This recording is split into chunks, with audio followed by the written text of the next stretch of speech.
A man made a horrifying discovery outside a hotel when he spotted his wife getting cozy with another man. Furious, he stormed into the hotel and confronted his wife, demanding to know why she would betray him like this. But what happened next left him completely stunned. His wife looked genuinely surprised to see him. Excuse me, do I know you? As if she had no idea who he was. The situation took an even more bizarre turn when the woman called over her husband, claiming that this other man was her real spouse. When the confused man saw the name tag on his supposed rival's chest, he was absolutely floored. He knew he was Nick, but somehow this stranger had the exact same name. Who the hell are you? Who the hell are you?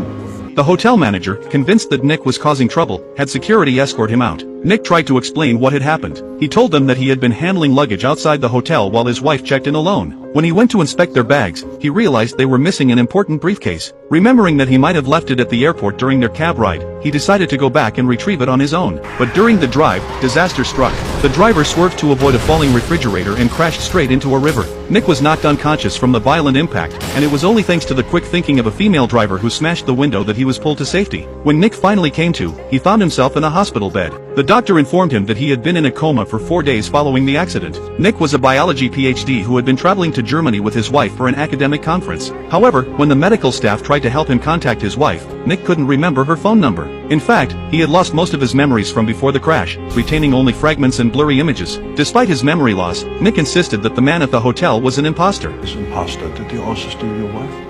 That's when they looked up Dr. Nick's information online, and seeing the photo of the man from the hotel, Nick found himself speechless. The manager became even more certain that Nick was just a troublemaker. Faced with the police, Nick had no choice but to back down. He handed over his doctor's business card, explaining that he had just been in an accident and might be experiencing memory problems. Touched by Nick's sincere apology, the hotel decided not to press charges, but Nick wasn't ready to give up. He thought of a fellow PhD back home and tried calling for help, but the phone just rang and rang. All he could do was leave a voicemail asking for assistance. As he hung up, he noticed a car in the distance that seemed to have been following him for quite some time. To test his suspicions, he walked into a narrow underground passage, and sure enough, he soon heard urgent footsteps behind him. Now certain he was being tracked, Nick rushed toward the subway platform and managed to slip through the closing doors just in time, leaving his pursuer behind. The empty train car filled him with dread. He pulled out a notebook and wrote down every memory he could recall, knowing that uncovering the truth would require piecing together his lost past. Using the fragmented images in his mind, he tracked down Lisa, the taxi driver from that fateful day. He wanted to confirm where he had gotten into her cab, but she was reluctant to get involved,